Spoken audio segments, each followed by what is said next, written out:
Hello बच्चों, आइए प्रश्न को पढ़ते हैं। प्रश्न यह है, क्या a बराबर 0, 1, 2, 1, 2, 3, 3, 1, 1 आव्यूह अव्युत्क्रमणीय है।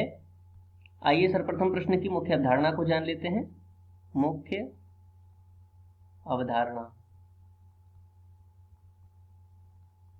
देखिए यदि हमें कोई आव्यूह दिया हुआ है a और इसमें हमें पता करना है कि वह व्युत्क्रमणीय है या अव्युत्क्रमणीय, तो इसके लिए हम इसका सारणिक प्राप्त करते हैं। यदि सारणिक का मान 0 आता है तो यह अव्युत्क्रमणीय है, और यदि सारणिक का मान 0 नहीं आता है तो यह व्युत्क्रमणीय है। तो आइए इस आधार पर प्रश्न को हल करते हैं। प्रश्न में दिए गए आव्यूह का हम सारणिक प्राप्त करें तो सारणिक a बराबर आ जाएगा। देखिए प्रथम पंक्ति के सापेक्ष इसका विस्तार करेंगे तो 0, अब 0 की पंक्ति और 0 के स्तंभ को यदि छुपा लें तो क्या आएगा, 2 एकम 2 माइनस 3 एकम 3, तो 2 माइनस 3 लिख लेंगे।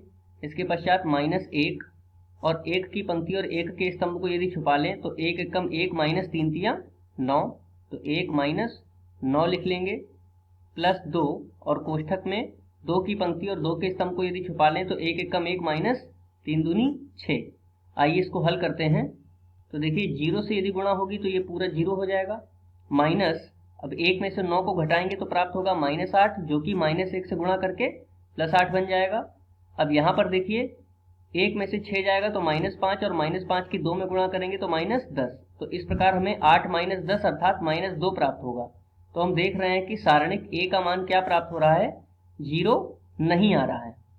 जब ये 0 नहीं आ रहा है तो हम ये क्या कहेंगे कि यह व्युत्क्रमणीय है, अर्थात यह अव्युत्क्रमणीय नहीं है।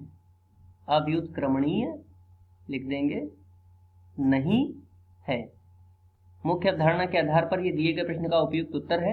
आशा करते हैं आपको समझ में आया होगा। धन्यवाद।